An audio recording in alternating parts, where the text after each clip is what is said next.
డబ్బు, అనారోగ్యం, ఉద్యోగం, వ్యాపారం, అప్పులతో బాధపడుతున్నారా? మీకోసమే launch your future programme.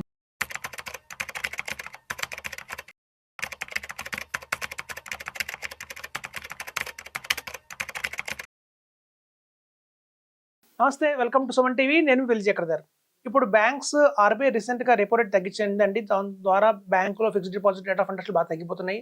SBI కావచ్చు, ఐసిఐసిఐ కావచ్చు, హెచ్డిఎఫ్సి కావచ్చు, ఇట్లాంటి టైంలో. సో ఇట్లాంటి బ్యాంకులు కనుక మనకి బాగా తగ్గిస్తున్నప్పుడు fixed deposit rate of interest మనకి ప్రత్యామ్నాయం ఉందా అంటే, ఇంకా ఎక్కడైనా ఇన్వెస్ట్మెంట్ చేసుకుంటే కొంచెం అధికంగా రిటర్న్ వచ్చే అవకాశం ఉందా అంటే, కార్పొరేట్ బాండ్స్ దొరుకుతాయండి బట్టి మనకి. కార్పొరేట్ ఫిక్స్డ్ డిపాజిట్ అంటారు వాటిని.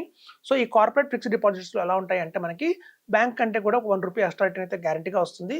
అదే సీనియర్ సిటిజన్కి అయితే కనుక ఇంకో 25 పైసా ఎక్స్ట్రా రిటర్న్ కూడా ఉంది. మనం చూద్దామంటే ఎట్లాంటివి ఏమైనా మనకు ఆఫర్స్ ఇస్తున్నాయి అంటే, బజాజ్ ఫైనాన్స్ ఉందండి. బజాజ్ ఫైనాన్స్ మనం 5 ఇయర్స్ కనుక తీసుకుంటే 10 ఇయర్లో కనుక మనకి వీళ్ళు 7.85% రేట్ ఆఫ్ ఇంట్రెస్ట్ ఇస్తున్నారు. అలాగే ఐసిఐసిఐ హోమ్ ఫైనాన్స్ ఉంది. ఇది కూడా మనకి 7.75% రేట్ ఆఫ్ ఇంట్రెస్ట్ ఇస్తున్నారు. ఇది చూడండి, సీనియర్ సిటిజన్స్ అయితే కనుక 25 పైసా యాడ్ చేసుకోవచ్చు అదనంగా.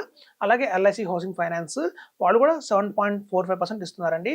అత్యధికంగా మహీంద్రా ఫైనాన్స్ ఫిక్స్డ్ డిపాజిట్స్ ఏవైతే ఉన్నాయో అవి మనం చూస్తే 8.10% కూడా ఇస్తున్నారండి 5 ఇయర్స్కి.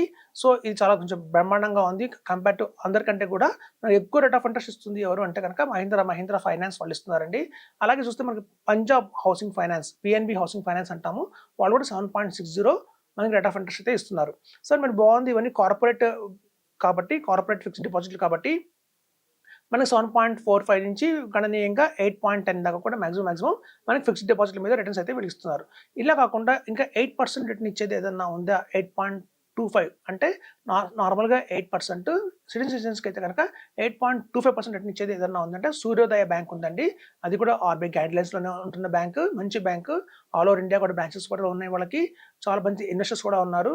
ఒక మంచి బ్యాంక్ అని చెప్పొచ్చు. ఇందులో కనుక మనకి 5 lakhs దాకా కూడా ఇన్సూరెన్స్ ప్రొటెక్షన్ కూడా ఉంది. అంటే పొద్దున్న ఏదన్నా మనకి ఏమన్నా ప్రాబ్లమ్ అయితే మటుకు గవర్నమెంట్ నుంచి మనకి ఒక 5 lakhs వరకు ఇన్సూరెన్స్ కూడా ఉంది. 5 lakhs వరకు మన ఫిక్స్డ్ డిపాజిట్‌కి ఇన్సూరెన్స్ కవరేజ్ ఉంది.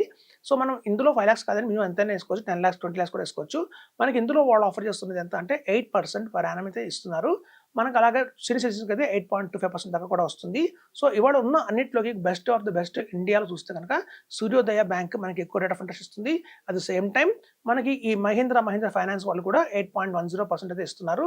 సో ఇట్లాంటి వాటిలో కనుక మనం ఇన్వెస్ట్మెంట్ చేసుకుంటే రేపొద్దున మనం ఆల్రెడీ మార్కెట్లో పడ్డాయి కాబట్టి ఇంట్రెస్ట్ రేట్లు, మనం రెన్యూల్ చేద్దాం అనుకున్న ఫిక్స్డ్ డిపాజిట్ చేసే టైం వచ్చింది అన్నా కూడా మనం ఏదైనా ఇట్లాంటి వాటిలోకి మూవ్ అయితే మనకు అధికంగా రిటర్న్స్ అయితే పొందొచ్చని చెప్తున్నాను. అట్ ద సేమ్ టైం మనం ఇట్లాంటి వాటిలో ఇన్వెస్ట్మెంట్ చేయాలంటే ఏంటి ప్రాసెస్ అనుకుంటే మాత్రం మనకి బేసికల్‌గా ఇన్ఫర్మేషన్ తీసుకుంటామండి. పాన్ కార్డు, ఆధార్ కార్డు, మీకు ఏ బ్యాంక్ అయితే లింక్ చేయాలో అది తీసుకుంటాము. ఇంట్రెస్ట్ క్రెడిట్ అవ్వడానికి ఈ క్వార్టర్లీ కావచ్చు, అలాగే ఇయర్లీ కావచ్చు. మనకి క్వార్టర్లీ తీసుకుంటే కొంచెం తగ్గుతుందండి రేట్ ఆఫ్ ఇంట్రెస్ట్. అదే ఇయర్లీ తీసుకుంటే కనుక మాక్సిమం వస్తుంది. సో అట్లా మనం క్వార్టర్లీ, ఇయర్లీ, హాఫ్ ఇయర్లీ కూడా రిటర్న్ తీసుకోవచ్చు. సో దానికి సంబంధించిన ఏ బ్యాంక్‌కి మీకు క్రెడిట్ అవ్వాలో ఆ బ్యాంక్ అకౌంట్ డీటెయిల్స్ తీసుకుంటారు. అలాగే ఒక కేవైసీ నార్మ్స్ ఉంటాయండి. నో యువర్ కస్టమర్ అనేది ప్రతి చోట మీకు తెలిసింది, కామన్‌గా అయింది. మనం కనుక ఇన్ఫర్మేషన్ అంతా ఇస్తే కనుక అటు సైడ్ నుంచి ఒక ఏజెంట్ కాల్ చేస్తారు. వాళ్ళు మనకి ఫోన్‌లోనే లైవ్ ఫోటో తీసుకుంటారు. అట్ ద సేమ్ టైమ్ మనం డిస్‌ప్లే చేయమంటారు మన ఒరిజినల్ పాన్ కార్డ్‌ని. సో మన ఒరిజినల్ పాన్ కార్డ్ వాళ్ళు డిస్‌ప్లే చేస్తాము. అలాగే ఆధార్ కార్డు అవ్వచ్చు. సో ఇట్లా డిస్‌ప్లే చేసిన తర్వాత మనకి ఆటోమేటిక్‌గా ఒక లింక్ పంపిస్తారండి. ఆ లింక్ మన నెట్ బ్యాంకింగ్ ద్వారా కానియండి, లేదా యూపీఐ ద్వారా కానియండి, మనకి ఫోన్‌పే, గూగుల్ పే ద్వారా కానియండి మనం అమౌంట్ అయితే డిపాజిట్ చేయొచ్చు. మనకి సాఫ్ట్ కాపీ అయితే ఇస్తారండి. బాండ్ ఏదైతే ఉంటుందో మనకి మెయిల్‌కి, మన రిజిస్టర్డ్ ఈమెయిల్ ఐడీ ఏదైతే ఉంటుందో దానికి సాఫ్ట్ కాపీ రూపంలో మనకి 5 ఇయర్స్ దాకా మనకి బాండ్ అయితే వస్తుందండి. చూడండి, నేను చెప్పేది ఒక కేవలం 6 మంత్స్‌కి కోసము, లేదా ఒక 3 మంత్స్, 6 మంత్స్, 1 ఇయర్ కోసం అయితే గనక మీకు దగ్గరలో ఉన్న బ్యాంకుల్లోనే ఇన్వెస్ట్‌మెంట్ చేసుకోండి. అదే బెటర్‌గా ఉంటుంది. ఈజీ లిక్విడిటీ వస్తుంది. అదే బియాండ్ 3 ఇయర్స్, 5 ఇయర్స్, 3 ఇయర్స్ నుంచి 5 ఇయర్స్ కనుక మనం టెన్యూర్ మేము కదిలించాము ఈ ప్రిన్సిపల్ అమౌంట్‌ని, మాకు కేవలం దీని మీద వచ్చే ఇంట్రెస్టే కావాలి అనుకున్న వాళ్ళందరూ మాత్రం ఇవి బెస్ట్ ఆప్షన్స్ అండి. ఏదో కోఆపరేటివ్ మనకి ఫిక్స్డ్ డిపాజిట్స్ అనే చేయొచ్చు, లేదా సూర్యోదయ బ్యాంక్, ఇంకో యూనిఫి బ్యాంక్ అని ఇంకో బ్యాంక్ ఉందండి, స్మాల్ బ్యాంక్. అది 2 కూడా మంచి బ్యాంకులే. మనకి 8% దాకా కూడా రిటర్న్ ఇస్తున్నాయి. సో మనకి 5 lakhs దాకా కవరేజ్ కూడా ఉంది. సపోజ్ వైఫ్ ఒక 5 lakhs, హస్బెండ్ ఒక 5 lakhs వేసుకున్నా కూడా మనకి ఇన్సూరెన్స్ కవరేజ్ అయితే 10 lakhs దాకా వచ్చేసింది. బియాండ్ దట్ కూడా వేసుకోండి, అదేం ప్రాబ్లం లేదు.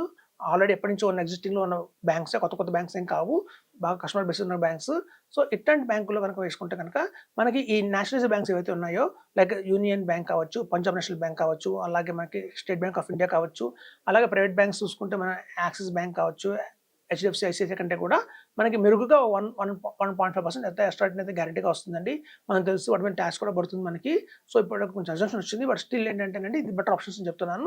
మనకి ఎక్కువ రిటర్న్ అయితే కావాలి అనుకున్న వాళ్ళు, సేఫ్గా ఉన్న వాళ్ళు, మార్కెట్ రిస్క్ ఉంటుంది ఇందులో. మనకి next best system withdrawal plan ఎలాగో ఉంది మ్యూచువల్ ఫండ్స్‌లో. మనకి అలా కాకుండా ఏదైనా బ్యాంక్ ఫిక్స్డ్ డిపాజిట్ రూపంలో కావాలి, సెక్యూర్డ్‌గా ఉండాలి, స్టాక్ మార్కెట్ రిస్క్ ఉండకూడదు అన్న వాళ్ళందరికీ కూడా ఇది బెస్ట్ ఆప్షన్ కింద చెప్తున్నాను. మనకి కార్పొరేటివ్ ఫిక్స్డ్ డిపాజిట్స్ ఉన్నాయి. అలాగే స్మాల్ బ్యాంకింగ్ కూడా ఉంది. సూర్యోదయ బ్యాంక్ లాంటివి. ఇట్లాంటి వాటిలో వేసుకుంటే మాత్రం మనకు గణనీయంగా అధిక రిటర్న్ పొందొచ్చని చెప్తున్నాను. సో ఇప్పుడు చూడండి ఇట్లాంటివి తీసుకున్న తర్వాత మనకి 16 మేము ఒక ఫార్మ్ ఇస్తామండి. మాకు ఏదైనా టీడీఎస్ కట్టుకోకుండా ఉంటుంది అన్నప్పుడు అలా కూడా ఇవ్వచ్చండి. ఫార్మ్స్ కూడా ఇవ్వచ్చు. మనకి రిటర్న్ కట్టుకోకుండా ఉంటుంది. మనకి రేపొద్దున రిటర్న్స్ ఫైల్ చేసినప్పుడు కూడా మనం ఏదన్నా ఒకవేళ బై ఛాన్స్ మనకేమైనా ఎక్కువ ఇంట్రెస్ట్ కట్టినా కూడా మనం రిఫండ్ రూపంలో తెచ్చుకోవచ్చు. సో ఇట్లాంటి ఆప్షన్స్ కూడా మనకి అందుబాటులో ఉన్నాయి. సో ఇదండి బెస్ట్ ఆప్షన్. బ్యాంకులో చాలామంది నాకు కాల్ చేస్తున్నారు. ఫిక్స్డ్ డిపాజిట్లలో పడిపోతున్నాయి రేట్ ఆఫ్ ఇంట్రెస్ట్‌లు మాకు. సో మనకి ఇంకా రాబోయే రోజుల్లో కూడా ఇంకా గణనీయంగా పడే అవకాశం ఉంది. చూడండి మన ఇండియన్ ఎకానమీ గ్రోయింగ్ స్టేజ్‌లో ఉంది. ఆల్రెడీ వెల్ ఎస్టాబ్లిష్డ్ అయిన ఎకానమీస్ చూస్తే లైక్ జపాన్ కావచ్చు, మనకి సింగపూర్ కావచ్చు, దుబాయ్ కావచ్చు. ఇటుపక్క రేట్ ఆఫ్ ఇంట్రెస్ట్‌లు చాలా తక్కువ ఉంటాయండి. 1% ఉంటుంది బ్యాంక్‌లో పెట్టినా కూడా. సో మనకు కూడా రాబోయే రోజుల్లో బై 2030, 35, 40 కూడా కావచ్చు. మన దాంట్లో కూడా ఇండియాలో కూడా మీరు చూస్తారు 4%, 5%, 3% ఫిక్స్డ్ డిపాజిట్ మీద వచ్చే ఇంట్రెస్ట్ కూడా ఉంటుంది రాబోయే రోజుల్లో. కాబట్టి మనం కనుక ఇప్పటి నుంచి అలవాటు చేసుకుంటే కార్పొరేట్ ఫిక్స్డ్ డిపాజిట్స్ కానియండి, స్మాల్ బ్యాంకింగ్ ఫైనాన్స్ కంపెనీస్ కానియండి, ఇట్లాంటివన్నీ మనం ఇప్పటి నుంచే కనుక అలవాటు చేసుకుంటే ఎన్‌సిడీస్ కానియండి, అలాంటివి అలవాటు చేసుకుంటే మనకి గణనీయంగా కూడా రిటర్న్స్ అయితే ఎక్కువ వస్తాయి. వీటన్నిటికి కూడా ఏదైనా ఆల్టర్‌నేట్ ఉందా ఇంకా ఏదన్నా అంటే సపోజ్ మా దగ్గర 1 క్రోర్ ఉందండి. 1 క్రోర్ మేము ఇన్వెస్ట్‌మెంట్ చేద్దాం అనుకుంటున్నాము.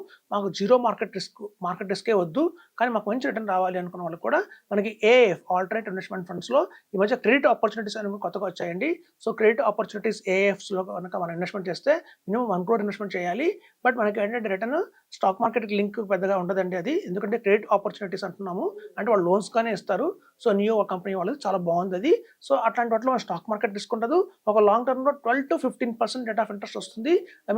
మనం కూడా ట్యాక్స్ కట్టక్కర్లేదు అనుకున్న ఆప్షన్స్ కూడా చాలా బాగున్నాయండి. సో ఇవన్నీ చాలా చాలా ప్రొడక్ట్స్ అయితే మార్కెట్‌లో ఉన్నాయి.